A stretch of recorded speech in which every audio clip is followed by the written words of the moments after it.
প্রিয় শিক্ষার্থীবৃন্দ, কেমন আছো তোমরা সবাই? আশা করি অনেক ভালো আছো। আমিও ভালো আছি। আজকে আমরা 16.4-এর 9 নম্বর অঙ্কগুলো করব। 9 থেকে শুরু করে 9 থেকে শুরু করে যতগুলো অঙ্ক আছে আমরা আজকে করে ফেলবো। হ্যাঁ, কেমন? তো আমরা গত লেকচারে মনে হয় 8 পর্যন্ত করিয়ে ফেলেছি। তো আজকে আমরা 9 থেকে শুরু করব। দেখো 9 নম্বরটা কি বলেছে আমাদের। 9 নম্বর অঙ্কটা আচ্ছা 16.4, তাই না? লিখলাম একটু 16.4 অঙ্ক নম্বর 9 নম্বরটা। আচ্ছা 9 নম্বর অঙ্কটিতে বলা আছে যে একটি আয়তাকার ঘনবস্তুর অঙ্ক। তো একটা আয়তাকার ঘনবস্তুর দৈর্ঘ্য প্রস্থ উচ্চতার অনুপাত দেওয়া আছে 21:16:12 এবং কর্ণের দৈর্ঘ্য দেওয়া আছে 87 সেন্টিমিটার। ঘনবস্তুটির তলের ক্ষেত্রফল বের করতে বলছে। বুঝছো? তো তোমাদের বোঝার সুবিধার্থে আমি অঙ্কটা একটু বোর্ডে তুলব, কেমন? আসো তাহলে তো একটু লিখি আমরা কি বলা আছে। অঙ্কটিতে বলা ছিল আয়তাকার ঘনবস্তু, তাই না? তো আয়তাকার ঘনবস্তুর কি, আয়তাকার ঘনবস্তুর দৈর্ঘ্য, প্রস্থ আর উচ্চতা এদের অনুপাত দেওয়া আছে। অনুপাত সেটা হচ্ছে 21:16:12। 16 কি বলতো 12, এই তথ্যগুলো দেওয়া আছে এবং কর্ণের দৈর্ঘ্য দেওয়া আছে। কর্ণের দৈর্ঘ্য 87 সেন্টিমিটার। তোমাকে এখান থেকে ঘনবস্তুটির তলের ক্ষেত্রফল বের করতে বলছে। হ্যাঁ, তলের ক্ষেত্রফল, তলের ক্ষেত্রফল। তা তল বলতে কোনটা? এখানে সমগ্র তলের ক্ষেত্রফল তোমরা বের করবে। হ্যাঁ, কেমন? আসো অঙ্ক তাহলে আমরা করি। দেখো, যেহেতু এখানে আমাদের দৈর্ঘ্য প্রস্থের অনুপাত দেওয়া আছে 21:16:12, ইহা কিন্তু মান না। দৈর্ঘ্য কিন্তু 21 না, প্রস্থ কিন্তু 16 না, উচ্চতা কিন্তু 12 না, এগুলো অনুপাত। বুঝতে পেরেছ? তো প্রথমত এই অনুপাতগুলো থেকে আমাদের দৈর্ঘ্য বের করতে হবে, প্রস্থ বের করতে হবে, উচ্চতা বের করতে হবে। তো যেহেতু এগুলো অনুপাতের রাশি, তো আমরা এখানে একটা অনুপাতের সাধারণ রাশি ধরে নেব। সেটাকে ধরলাম এক্স। হ্যাঁ, কী বলতো এক্স মনে করলাম। হ্যাঁ, ধরি অনুপাতের সাধারণ রাশি। ধরি কি বলতো অনুপাতের কি বলতো সাধারণ রাশি। সাধারণ কি, সাধারণ রাশি। এটাকে আমি মনে করলাম এক্স। বুঝতে পারছো? তাহলে দৈর্ঘ্য কত আছে? দৈর্ঘ্য আছে আমাদের প্রথমটা 21, প্রস্থ হচ্ছে কত 16, উচ্চতা কত বলো তো 12। তাহলে দৈর্ঘ্য কত বলো তো কী হবে? দৈর্ঘ্যকে আমি এ মনে করলাম। দৈর্ঘ্য হচ্ছে তোমার 21x, তাই না? 21x। আচ্ছা প্রস্থ কত আছে বলো তো? প্রস্থ হবে তোমার 16x। হ্যাঁ, আর উচ্চতা কত বলো তো? উচ্চতা এটাকে মনে করলাম সি। সি কত বলো তো? 12x। বুঝতে পেরেছো ভাইয়া? এটা এখন অঙ্কটা করার জন্য একটা কুলু দেওয়া আছে। কী কুলু বলো তো? কর্ণের দৈর্ঘ্য দেওয়া আছে 87। তো কর্ণের দৈর্ঘ্য যেহেতু দেওয়া আছে, তো আমরা এখানে আয়তাকার ঘনবস্তুর কর্ণের দৈর্ঘ্য সূত্র লিখব। লিখে শর্ত মতে সমান সমান দিয়ে লেখা যায়, এটা লিখবো আমরা। হ্যাঁ, তো তাহলে দেখো এখানে তো শর্ত মতে আমরা লিখতে পারি। শর্ত মতে কী লিখতে পারি বলো তো? শর্ত মতে একটু ভালো করে লিখবা লেখাগুলো। হ্যাঁ, শর্ত মতে কি, আয়তাকার ঘনবস্তুর কর্ণের দৈর্ঘ্য সূত্র কি বলতে পারবা? আমরা জানি √a² + b² + c²। এ বলতে দৈর্ঘ্য, বি বলতে প্রস্থ, সি বলতে উচ্চতা। কেমন? তাহলে এখানে a² + b² + কি বলতো c² সমান 87। কারণ কি বলতো, এটা কিন্তু আয়তাকার ঘনবস্তুর কর্ণের দৈর্ঘ্য, এটা কিন্তু আয়তাকার ঘনবস্তুর কর্ণের দৈর্ঘ্য, সমান দিয়ে লেখা যাবে। আমরা সেটাই করেছি। এখন এখানে আমার দুপাশে যদি একটু বর্গ করি তাহলে কিন্তু রুটটা উঠে যাবে। আমরা এটাই করব এখন। তাহলে আমরা দুই পাশে কী বলো কী করে দেবো? বর্গ করে দেবো। তাহলে √a² + b² + c², তাই না? সমান কত? 87 স্কয়ার দিয়ে দিলাম। বুঝছো? এদিকে লিখে দিবা, উভয় পাশে বর্গ করে লিখে দিবা তোমরা। ঠিক আছে, এখন এইখানে একটা মান বসাবো আমরা। মান বলতে অনুপাতের যে মানগুলো সেগুলো বসাবো আমরা। কী কী আছে বলো তো দেখি। √a বলতে কত? আচ্ছা আমরা জানি যেহেতু এখানে বর্গ করেছি তাহলে কিন্তু রুটটা ক্যান্সেল হয়ে যাচ্ছে, স্কয়ার রুট কাটা যায়, কেটে দিয়েছি আমরা। তো তারপরে কি থাকে? a² + b² + c²। তাহলে লিখে ফেলো a² + b² + c²। আর এখানে 87-র উপর স্কয়ার বলতে বোঝাচ্ছে 87টাকে 2 বার গুণ করতে হবে। হ্যাঁ, তো আমি গুণ করতেছি। 87 × 87, ইহা গুণ করলে আসতেছে আমাদের কত জানো? 7569। তাহলে 7569। বুঝছো? 69 এটা পেলাম আমরা। এখন এখানে এ বলতে কি বলো তো? কি বসা যায়? এ বলতে বসা যাচ্ছে 21। এই যে আমি এ কে 21 ধরেছি, 21x। স্কোয়ার প্লাস বি বলতে হচ্ছে 16x² প্লাস সি বলতে হচ্ছে 12x²। বুঝতে পারছো? আর এদিকে কি 7569 আমার আগে থেকে ছিল এটা। এখন এখানে কি করা যায় বলতে পারবা?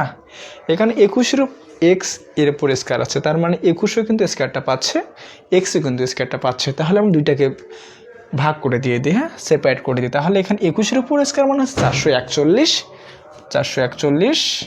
x² প্লাস 16-র উপর স্কোয়ার মানে হচ্ছে 256, হ্যাঁ, x² প্লাস 12-র উপর স্কোয়ার মানে হচ্ছে 144 x²। বোঝা গেছে?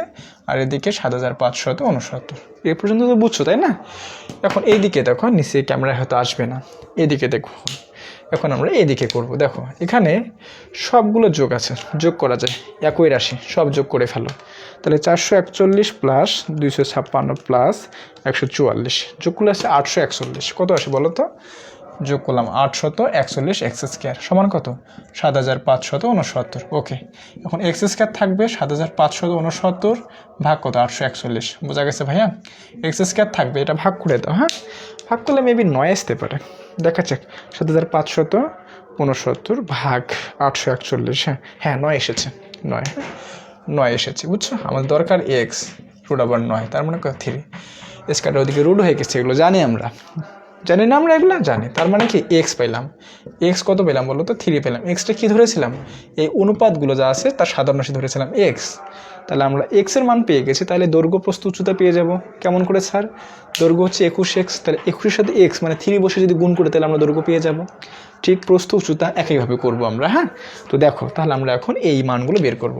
তাহলে দৈর্ঘ্য লিখবো। দৈর্ঘ্য কত বলতে পারবা? দৈর্ঘ্য হচ্ছে 21x, 21 গুণন এক্স বলতে 3, 3 একে 3, 3 3 63 আসতেছে আমাদের এটা।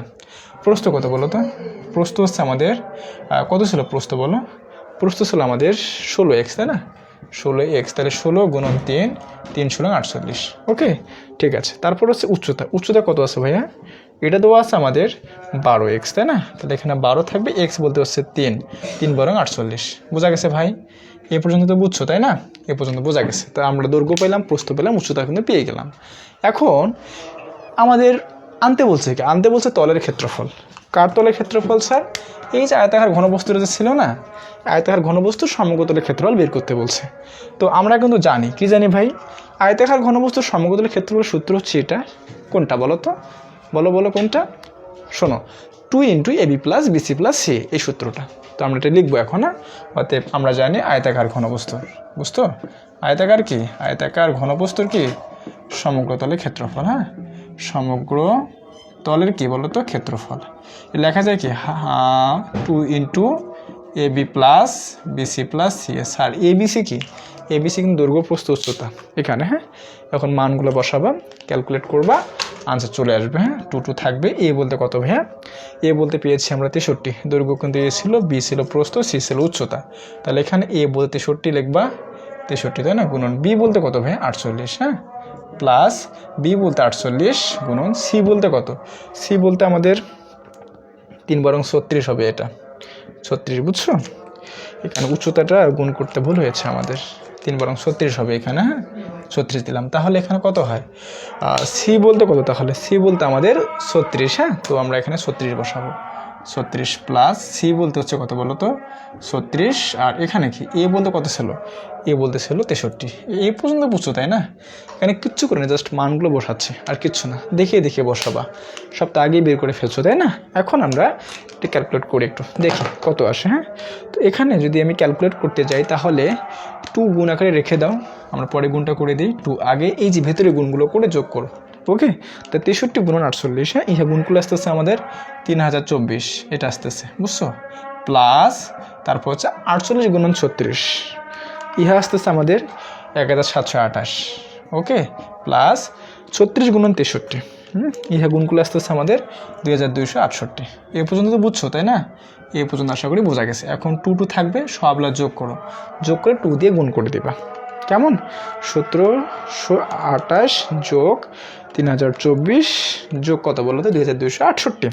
ওকে, ইহা যোগ করলে আসতেছে আমাদের কত আসতেছে বলো তো? আচ্ছা একটু করো তোমরা, হ্যাঁ, আমিও করতেছি, তোমরা একটু করো, ক্যালকুলেটরে হিসাব করো, হ্যাঁ। জানো কত আসে? ও 7020 আসে, তাহলে 2 গুণন 7020, 7020 2 দিয়ে গুণ করে দাও, 2 দিয়ে গুণ করো, 2 দিয়ে গুণ করলে পাইলাম আমরা 14040। কত 14000 কি বলো তো, 14040, হ্যাঁ 40, এত এত কি বলো তো সেন্টিমিটার, তাহলে কি বর্গ সেন্টিমিটার হবে, বর্গ সেন্টিমিটার, কারণ ক্ষেত্রফল থাকে তাই না, ক্ষেত্রফল থাকলে আমাদের কি বর্গ কথাটা চলে আসবে, আর একক যা থাকবে তাই দিবে, এখানে সেন্টিমিটার আছে তাহলে সেন্টিমিটার হবে। বোঝা গেছে ভাইয়া? আশা করি বুঝতে পেরেছো। দেখো পুরোটাই কিন্তু, হ্যাঁ এটা আমাদের সমাধান, হ্যাঁ তো যদি পরীক্ষা আসে কইরাই দিও, কেমন? বুঝতে পেরেছ? ঠিক আছে, তাহলে এখন আমরা এরপরে যে অঙ্কটা আছে তোমাদের পরীক্ষা আসার মতো, সেটা হচ্ছে 13 নাম্বারটা করব। আমরা 9 নাম্বারটা করলাম, এখন আমরা কি বলো তো অঙ্ক নাম্বার 13 করব। তো দেখো 13 নাম্বার অঙ্ক কী বলা আছে, এটা মুছে দিলাম, আশা করি বোঝা গেছে। দেখো না বুঝলে বলো, কোথাও সমস্যা হলে আমাকে কমেন্টে জানাইও, হ্যাঁ যদি কোথাও সমস্যা হয় বুঝতে, কেমন? ঠিক আছে, ওকে মুছলাম তাহলে এটা, হ্যাঁ ওকে।